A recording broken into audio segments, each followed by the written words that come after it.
Hello, girls, guys, or otherwise. This is Rich with your Tarot Talk Tuesday. I almost went into Hello, Vietnam. But we're not doing that skit. We are doing our normal Tarot Talk Tuesday. This week we are going over the Queen of Cups. So, almost to the end of the cups now. Kind of excited about that. But before we get into that, let me go ahead and give a shout out to our patrons on Patreon. Thank you, Linda and Sophia. Thank you for being patrons on Patreon. If you would like to become a patron on Patreon, you can hit up the link down below. For as little as $5 a month, you can help support the Christo-Pagan Church that we will be starting here on YouTube. It is going to be a thing, I swear. I know we've had some setbacks on timing and everything, but it's going to be a thing. Yeah. Anyway, I promise it's going to be a thing. I'm going to make it a thing. It is a thing that is happening. If you would like to be supportive of that endeavor, you can hit up the link down below. If you would like to support me as an individual, it helps keep the lights on, helps keep the household going. You can hit up the eBay link down below. That is a link to my eBay store. Let's see, what else? If you do not have the finances to support me or this endeavor of a Christo-Pagan church, you can help support this channel in other ways. You can hit the subscribe button right down there. You can hit the bell notification so you get notified of whenever new videos come out. Let's see, what else? You can hit that like or dislike button. It doesn't matter. It all appeases the algorithmic gods of YouTube. Oh, hell, the algorithmic gods of YouTube. After you are done doing all of that, be sure to leave a comment if I left something out or if you would like to add something. It's always much appreciated. Let's see. If you have done all of that, you are an amazing human being. And if it is safe for you to do so, because not everybody is in that situation in their life where they are able to do it safely, is share this on your social media platforms. It does really help, get the word out of this channel and whatnot, and helps us grow little by little, one person at a time. Without further ado, let's go ahead and get our Queen of Cups up there. We have our pictorial key of the tarot by A.E. Waite, which we disagree, or at least I disagree with a lot. And he writes, beautiful, fair, dreamy. As one who sees visions in a cup, this is, however, only one of her aspects. She sees, but she also acts. And her activity feeds her dream. Divinatory meanings. Good, fair woman, honest, devoted woman, who will do service to the querent. Loving, intelligence, and hence the gift of vision, success, happiness, pleasure, also wisdom, virtue, a perfect spouse, and a good mother. Oh, this is dated terribly. Reversed, the accounts vary. Good woman, otherwise distinguished woman, but one not to be trusted. Perverse woman, vice, dishonor, depravity. Okay, so as I started to say there, the pictorial key of the tarot, we have to keep in mind that it was written in 1912, I believe, 1910, 1912, somewhere on there. I think it was 1912. You know what? Let me go ahead and take a look. 1911. It was 1911. Yep. Okay. If you're wondering, I am on sacredtext.org, right? Sacredtext.com. I'm sorry. Sacredtext.com. You can read it for free there because it has fallen out of the copyright. Wow. Come on, Rich. Let's try to get with it here. And there goes Jelly being chased by one of the puppies. Tongs, please don't chase Jelly. Thank you. Hashtag not sponsored by Pepsi. Pepsi, you want me to hawk your shit? Let me know. Serious. I'll do it. Don't tempt me. Okay. So, as A.E. Wade had said in the pictorial key of the tarot entry for the Queen of Cups, we have this woman who is staring into a cup. However, not so great of a cup to stare into, because in this depiction, she is not actually looking into the contents of the cup, but the cup has a little dome lid on it. Very reminiscent of the chalice in church and whatnot.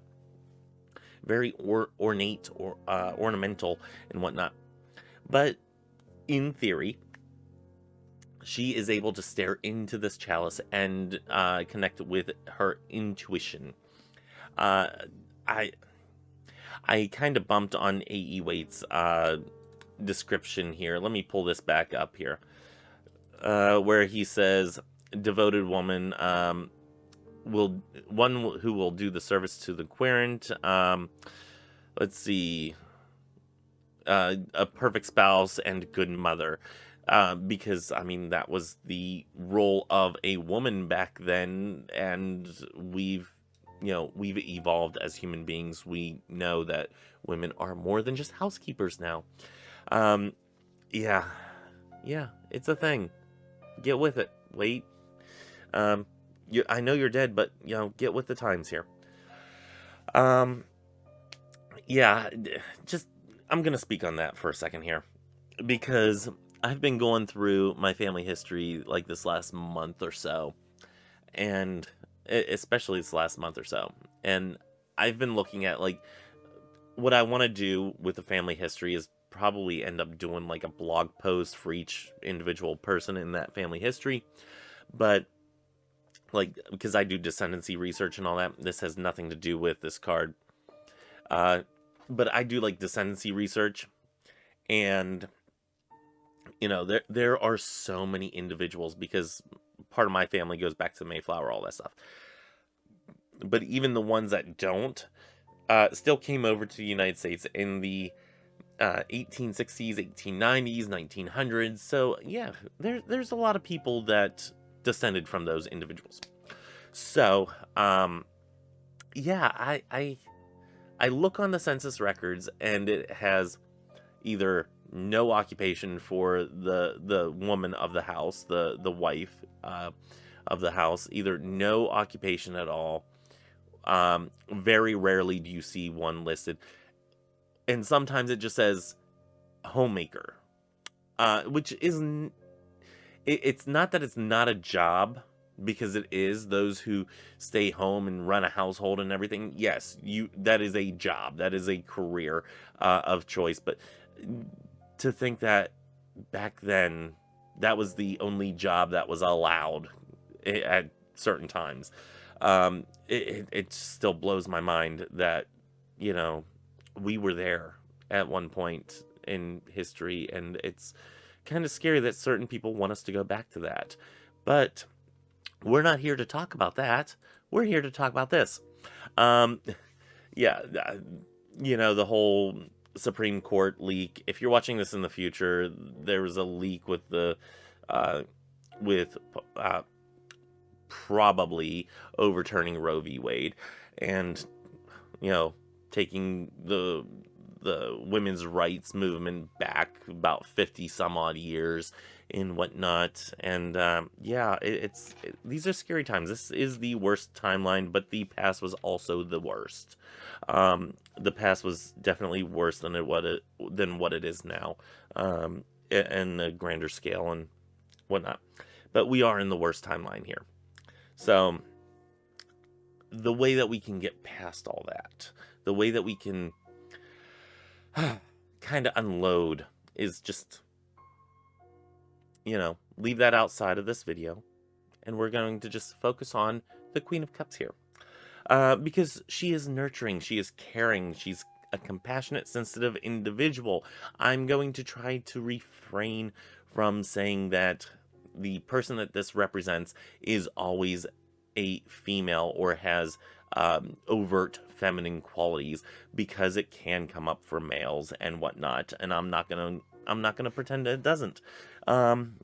But yeah, it's usually depicted as being a female or a woman in your life, or you yourself, if you are identifying as female. So, but yeah, that's what it usually portrays as.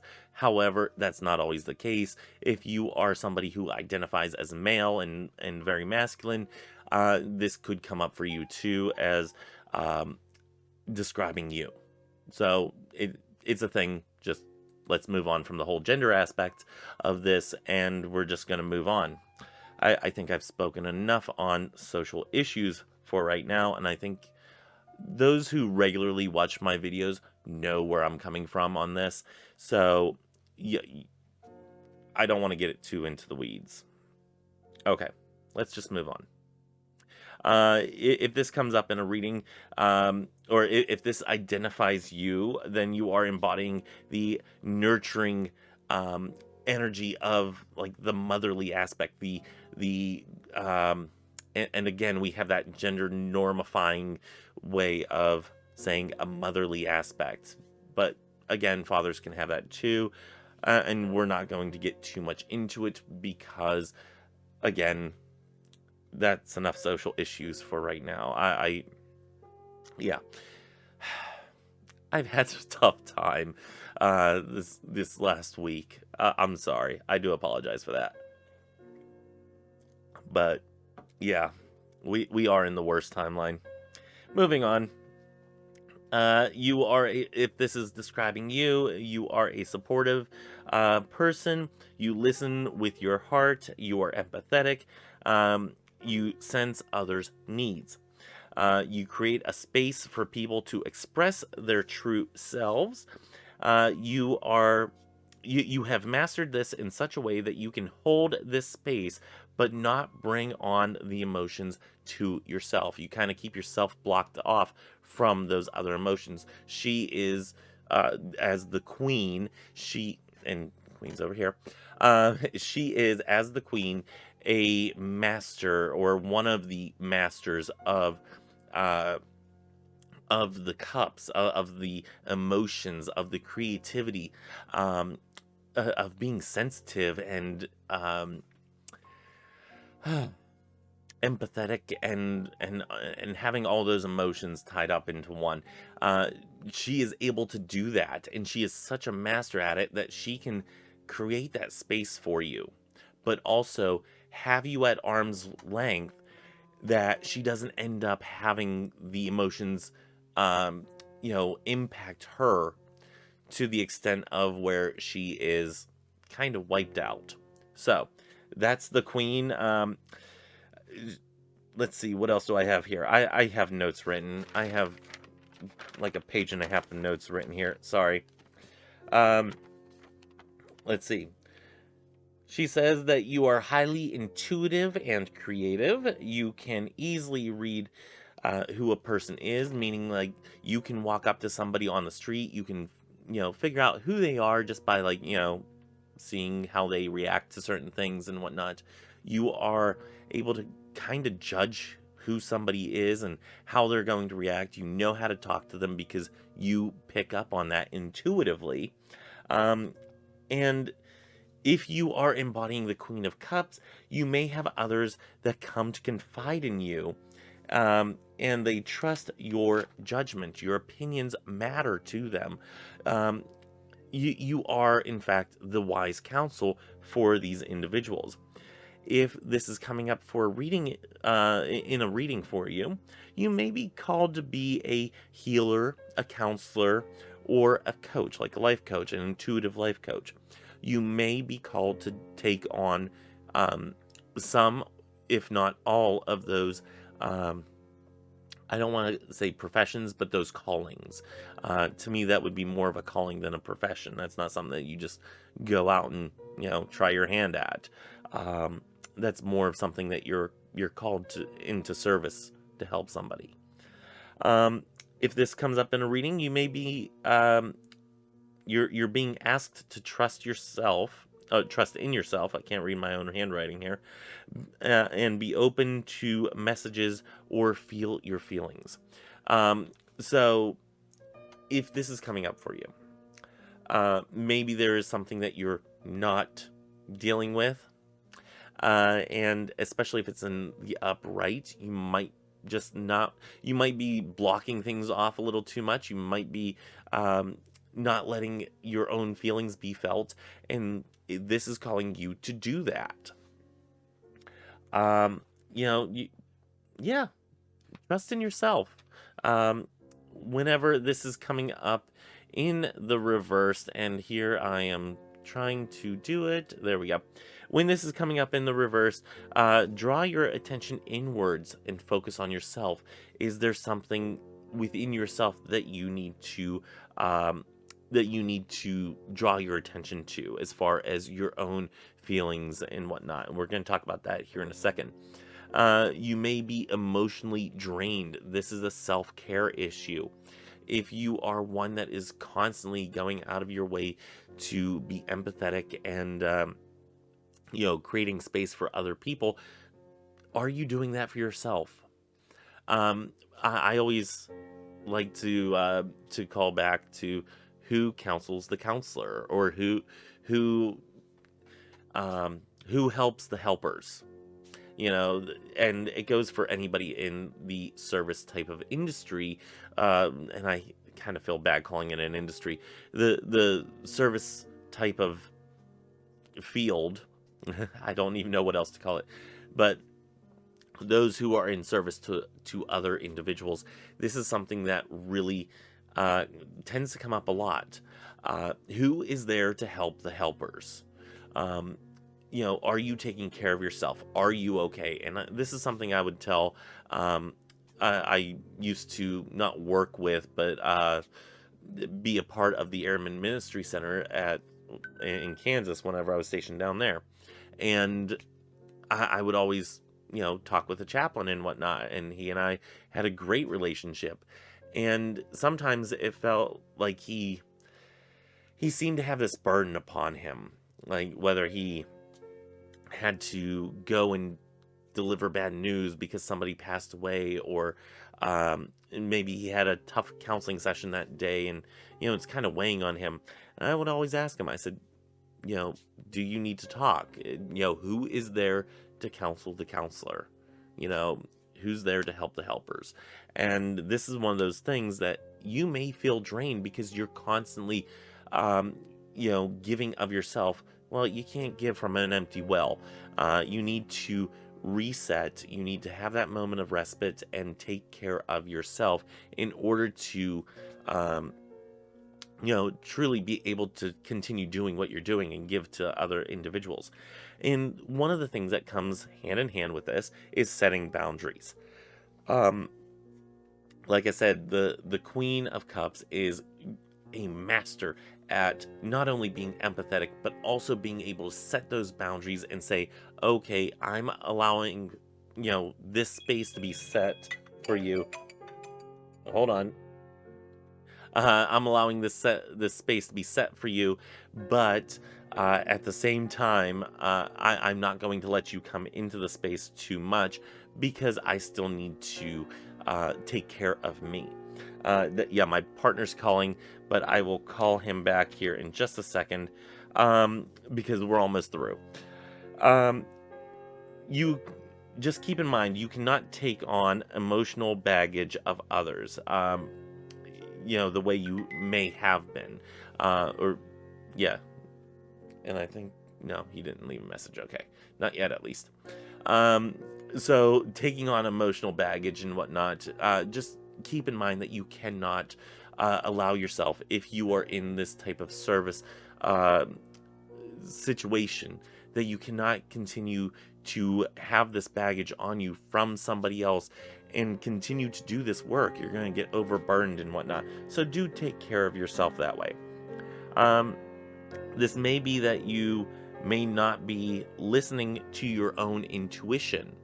This is the situation where you're kind of cutting yourself a little too off from everything, because maybe you're just overwhelmed. Maybe you need that time off, and you just need to take a situation, a little step back, from a situation, and kind of just recalibrate. And last, you may not be thinking logically enough, or you may be in touch, um, well, you may not be in touch enough with your emotions. So there are two things with this and they're diametrically opposed. Either you're not thinking logically enough, or you're not thinking emotionally enough. So keep an eye on, and make sure that you're balanced whenever it comes to this. Um, whenever it comes up in reversed. So that's about all that I have for the Queen of Cups. This has been a long video, and some of it has been me kind of unloading into this safe space of how, overwhelmed I've been, this past week, and, some of the things that I've done with the family history and whatnot, and how some of that I can't believe that we were there, and I can't believe some people want us to go back. But this has been kind of healing for me because it at least gets it out there, and, kind of resets me, recalibrates my way of thinking and whatnot. So that's all that I have for the Queen of Cups. And until next time, just remember that we have our Table Talk Thursday and we have our Witchy Book Club series on Saturday. So yeah, I'm going to be filming that in just a second here. And yeah, I already have the Table Talk already filmed. It's already going up, y'all. If you were a patron on Patreon, you would get early access to that. Just saying. Anyway, that's all that I have for today. Until next time, may you have love, hugs, and ladybugs. Bye.